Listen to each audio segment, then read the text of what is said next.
welcome back in, college hockey fans. It is a College Hockey West Live Game of the Week, the very first one of 2022-2023. Easy to tell, I'm in Oklahoma. Absolutely. I am in Edmond, but it's really Norman that we should be talking about because that's where OU is, correct? Yes, it is. I've got the general manager of the Oklahoma Sooners. I've got Brad Bassett with me. Brad, first of all, welcome in, and thanks for welcoming me in here at 93 degrees. It's beautiful to be in an ice rink. Hey, it's cool up here. It's been 105 all summer long, so we're excited about having 93 degrees. Yes. Early season start for you guys, September 9th and 10th. You got Alabama coming in. Tell me how excited you are to get this thing finally underway. You can do so much prep, but when they finally hit the ice, that's when it all comes to a head, right?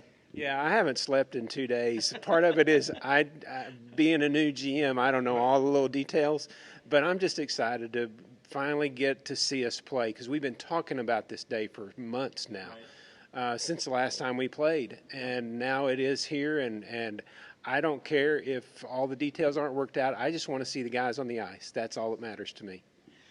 Tell me about the guys that are going on the ice. They're excited to be back on the ice. We talked about, with your coach, a little bit about the pandemic and what it did to players. And right away, I think they thought, this can't happen. Then they realized it could happen.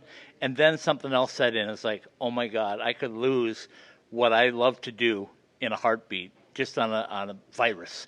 So are they excited to be back on the ice? And do you see that? And do you sense that from the guys?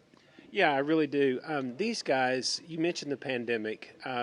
So we obviously lost the season completely to the pandemic. And then at the end of last season, after the season was over, there was a decision made by the rink owner. And actually, there's two rinks here in Oklahoma City. They're owned by the same guy.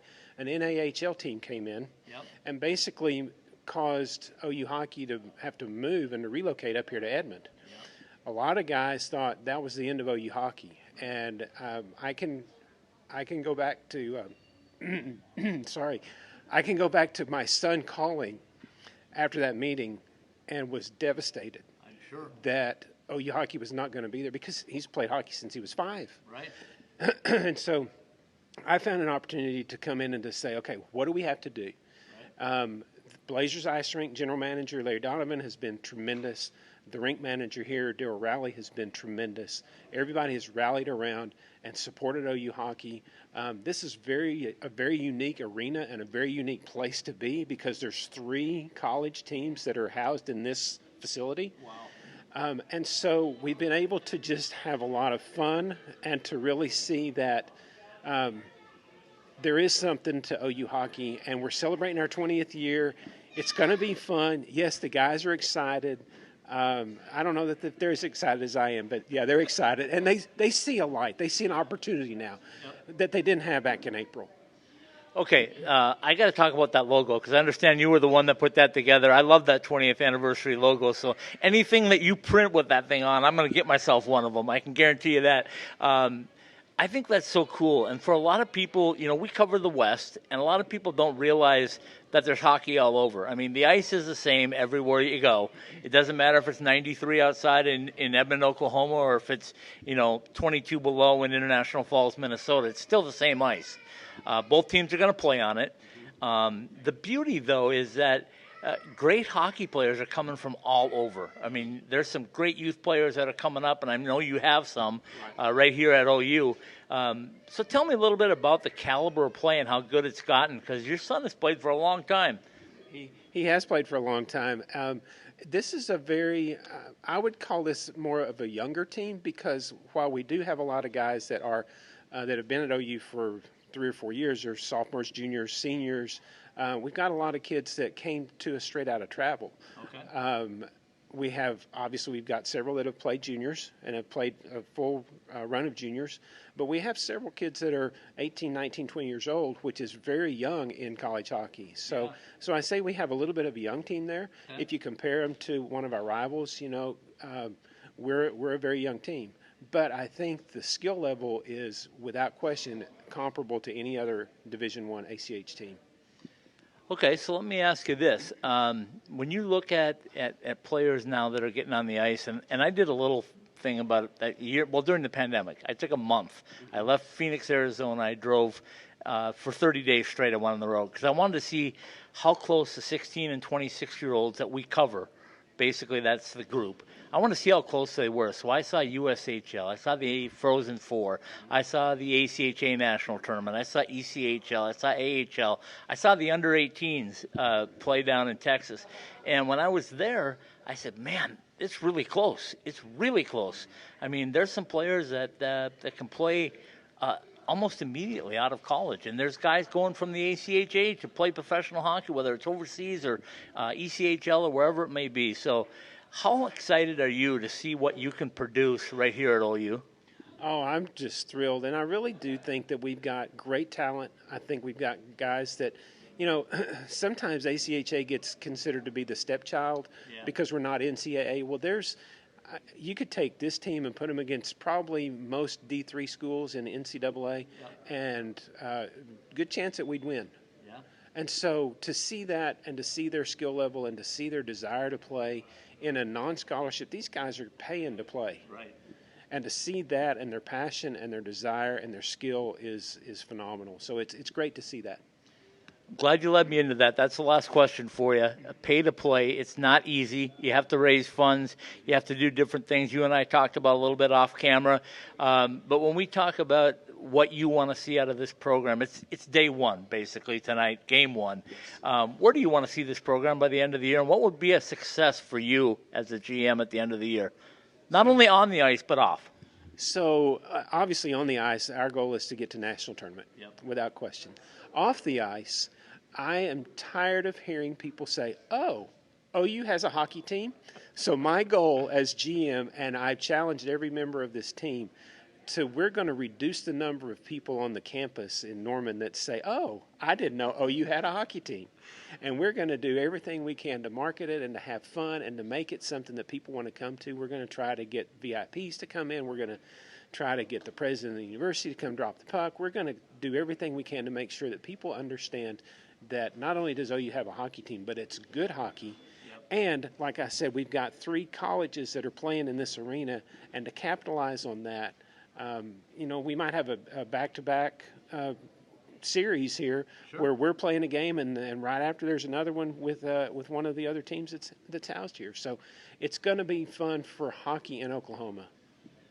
Man, I love it. I'll tell you a quick story, and we'll end it on this. But I made a trip this year to watch the World Junior camp, if you will, the NJEC. And while I was there, I took a day and I ran down to Adrian. And I wanted to see what Adrian was doing because I'd met their coach. I'd seen their team play in the national tournament. I went down there, and Adrian is a school of about 2,200 students. They have 7 hockey teams. Oh, wow. They have 4 figure skating teams. They have 1 ice sheet. It runs from 6 a.m. to midnight. The place was so immaculate that you could eat off the floor. It was that clean. They all had their own logos for each team, each level. They all were tied into Adrian College. But I walked away with it, and I titled the feature, I said, if there's a will, there's a way. And I kind of think that's how you guys are, too. It's like, hey, you know what? Maybe we can't play at the closest rink to us, but we're going to play at a rink, and we're going to make it the best that we can possibly do. So when people come up to me and say, hey, hockey doesn't work somewhere, I'm going like, you're not trying. No, you're not. Because if you're trying, you can make it work. It's been, again, it's been challenging. Yeah. But we've got a place to play. We've got a sheet of ice. We've got loyal fans. And people are going to come out and have a good time. I mean, and college hockey's a blast. So come on out. That's why I do it. Brad Bassett, thanks for stepping in and giving me a little insight into OU hockey. And this will not be my last time down here. I guarantee it. You're welcome anytime. Welcome in, hockey fans. It is the very first College Hockey West Live Game of the Week for 2022-2023. It's an ACHA contest. It's early in the year. I've got the head coach from Oklahoma with me. Peter Arvanitis is with me. Peter, we talked on the podcast, but this is real life tonight, right? This is when things get started for real again for you. So first of all, tell us what it's like to be back on the bench. Yeah, it's fun. Obviously, it's exciting. It's the first game, and obviously we're playing Alabama, and, Right. and with both schools, since they're big football schools, obviously there's a rivalry. But it's fun to see now how our kids are going to react to basically game-like situations. Sure. Obviously, we practice our team concepts, but practicing and playing are two different animals, and we'll see tonight how we do, and hopefully we do well. You know, your program has been a little bit up and down. You was really good when you were here the first time. Then it kind of went on a little bit of a downslip, and now I think you're making things right again. Can I say that? You can say whatever you want. This is your podcast. No, but there's a lot of factors too that go in it. Like I said, in the past couple of years, I wasn't around the hockey program, but if you see, there's a lot of things that happen. You know, you had COVID, you had a lot of different rules have changed, and I'm sure that hurt a lot with recruiting and whatnot. Yep. So, but now there was a good situation where when our GM Brad spoke to me, we had a vision, and I had a vision, and it was the same as his. So when your vision is the same and you want to see the program where it needs to be, where it has to be, then it makes this process of coming back a whole lot simpler. So we have a team that was basically pretty set from last year. Right. We got a couple of good players in for this year, so obviously we're meshing that together. And this is game one. We'll see where it goes, and obviously there's a lot of learning to do. Sure.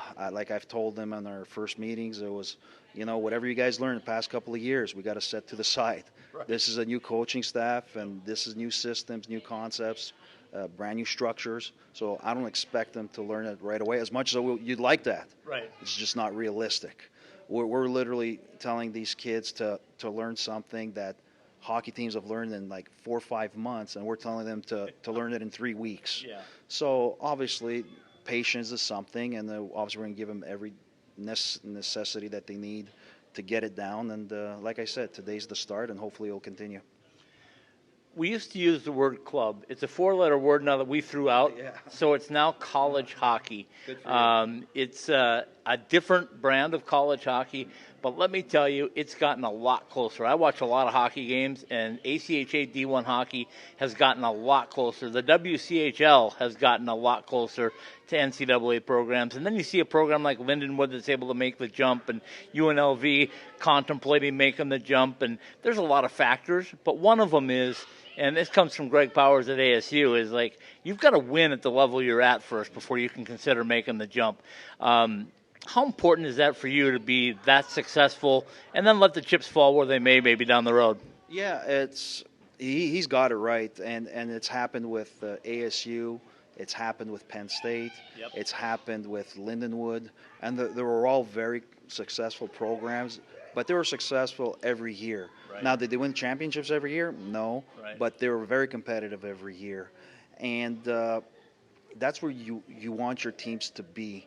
But it's not something that you can just snap your fingers and it's going to happen. It takes time. You got to bring in certain quality players that will fit your program, and because every coach has a different philosophy how a championship team should look, and obviously we have that vision as well, and it will take time. It doesn't happen overnight, and when that happens, and then you just play the game that you teach these kids to play, and it's like what you said, then you just let the chips fall where they may and see if this program can move to the next level. Good stuff. One more question generally, and then we'll talk a little bit about your opponent tonight in Alabama. But when we had the COVID times, right, people told us that, you know what, this is a death knell for college hockey. It's too expensive. People will use this as a way to eliminate programs. Yeah. And just the opposite happened. The NCAA picked up teams that had gone away, came back. Same in ACHA. I mean, they stabilized very, very well. But the curious part of this thing of it is there were some extra years granted, both NCAA and ACHA. Yeah. As a coach, is that something that you've been able to take advantage of, find guys that maybe are playing an extra year and are giving you what you need in experience? Well, yeah, it helps the student athlete as well, depending on what program they're in. Right. Because a lot of the programs, I can't remember the number, but I know I heard where the average was you sign up for a 4-year commitment, but I think like maybe 15% of students actually graduate in 4 years. Right. So obviously it takes a little longer, and giving them that extra year, whether they want to play or not, at least it gives them that option. Sure. So if they want to continue studying and playing, then at least they have that option to do so. So I think it's good for the NCAA. I think it's even great for our league as well, because you can tell that if there's kids that want to do that, they have the option to do it. Okay, the piggyback on that one is I think a lot of players that I talked to, at least after COVID, had a different appreciation for the game. They saw how fast it could be taken away. Yeah. They wanted to not let that happen again, and they want to take full advantage of it. You've seen the same thing I'm taking? Yeah, it's it's like any other sport where you grow up and you love and enjoy and you have passion for. It's no different than you're telling a college football player, hey, we're going to take this away from you. It hurts. So it's the same thing for a student athlete that plays hockey. He's played this sport since he was 4 or 5 years old, went up through the ranks, whether it's midget hockey, junior hockey, and then you come here and not only you're playing for your teammates, but you're playing also for the logo in the front of your jersey, which is your school. Yep. And obviously you wanna play the best of your abilities, and when you find out that it might be taken away, it could hurt you. Okay, let's talk about this game tonight. Alabama coming in. You haven't had a chance to do much prep on them, I'm sure, because they haven't done anything. Neither have you guys, really. So how do you approach the opening game? What's satisfaction for Peter Arvanitis when it's all said and done tonight? I know a win, but what will you take away if you don't win? Well, it's just like when I just met with them, it's let's worry about ourselves. Right. We're going to worry about what we're going to do right. And hey, you're going to make mistakes. It's the first game. Things are going to happen. Don't let it dwell on you. Put that to the side and just continue doing what you do well. And what we're going to look is how we approach the game of how we're doing within every zone. Yep. Are we doing well in the forecheck, in the neutral zone? Are we doing well in the D zone? So that's something you can piggyback on, not only for today's game, but obviously for future games. So that's what we're looking for. We're looking for the commitment, the discipline of our players to make sure they understand the systems. And obviously, winning's important, and we'd like to come out with the win. Okay, give us a quick thumbnail of what you've got going tonight. You've got your roster ready. I think you kept it a secret from me on purpose because I haven't seen it. But where's the strength going to lie, and how will the fan know when they watch this in a couple of days whether you got what you wanted out of your roster? Well, the one thing, we're going to be a team, obviously, that's from the back up. So our goaltending is very solid. We have very good defensemen, and our forwards are going to complement all that. So puck moving, we're looking for speed. Yep. We want to create opportunities, so we're really pushing our forwards to getting pucks to the net. That way we create, whether it's rebounds or goal-scoring chances, and keeping the puck out of our zone. That's the most key thing, because the more you keep it out of your zone and it's in the opponent's zone, the less time they have to score. So that's what we're looking for. We're looking for them to be creative, have fun out there, enjoy it, but at the same time be effective. Peter, it's a pleasure to kick off the first College Hockey West Live game of the week with you guys in Alabama.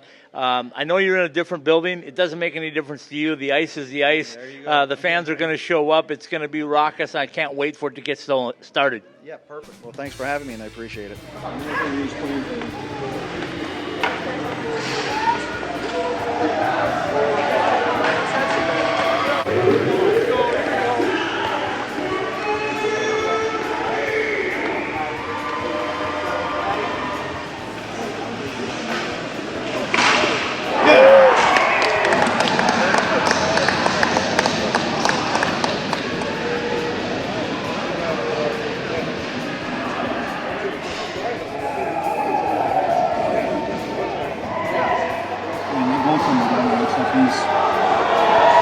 Just put the pads on today.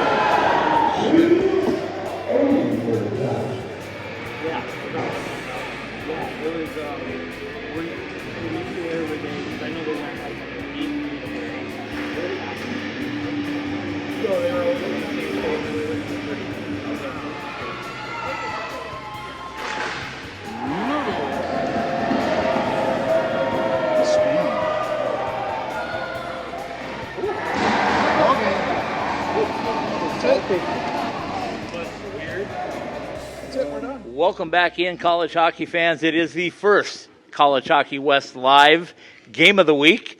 It's OU, it's Alabama. I've got Tristan Glass with me, and he's going to tell us about OU hockey because he's been here. He's lived it. He's seen the ups and downs. He's ready for a big up. I can tell by the look on his face tonight that this is going to be a big one. So, Tristan, welcome in. Thank you. Yeah, I mean, today we're just kind of getting started with obviously the new coach and stuff, so it's pretty excited. We've gone through a lot, but we're here to play, and it doesn't really matter our situation. We're going to come out and play hard. So I talked to your teammate, talked to your head coach, asked him, what will I expect to see in a little bit when you guys hit the ice? How will I know that you're playing OU hockey? Hard work and simplicity. You know, Peter's been driving into us, keep things simple. So we're going to keep things simple, hard work, get goals, block shots, everything that we need to do to win. He told me on our podcast the other night that he likes all of his players to be 200-foot players. Yeah. How important is that? And is that a signature of OU hockey? Oh, yes, very much. 200, like that's a 200-foot players. Teams need that to win playoff, big games.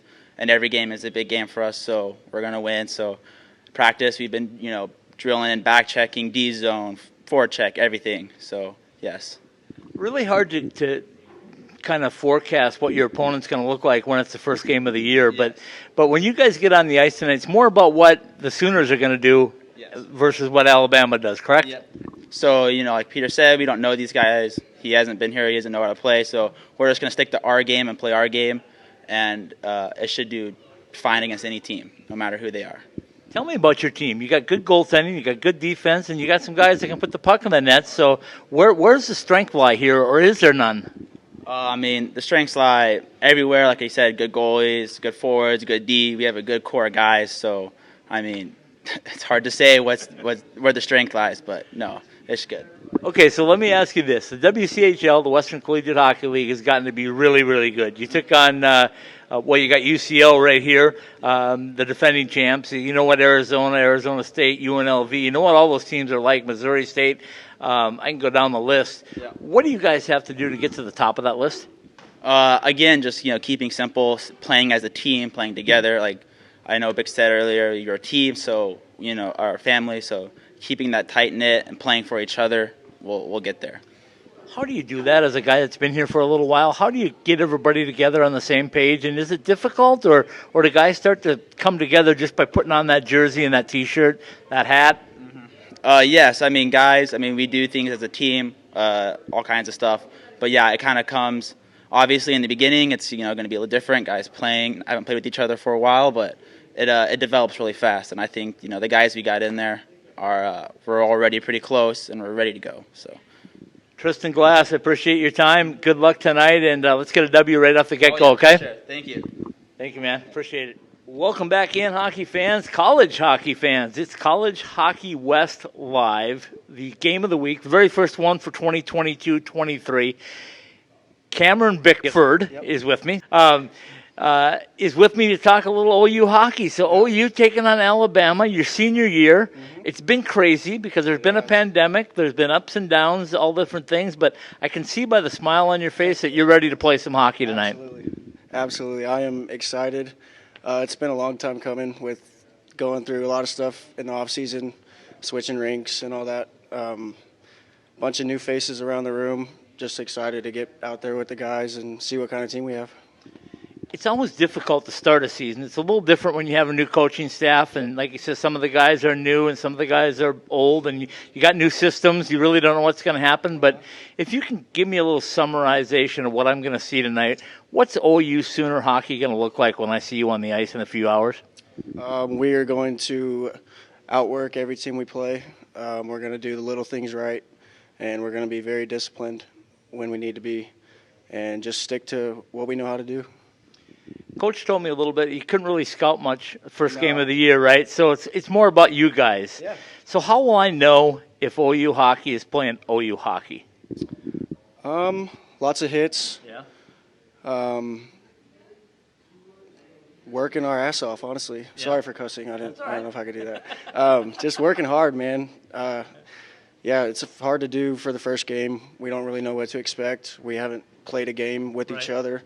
So it's just kind of not being robots and playing hockey like we know how to do. We've been playing this game for a lot of years. So just not being a robot and just playing hockey like we know how to do. Okay, so you've been at OU for a few years now. You know what this is all about. Yep. Tell everybody out there, what's OU hockey? If you could define it, what's it all about?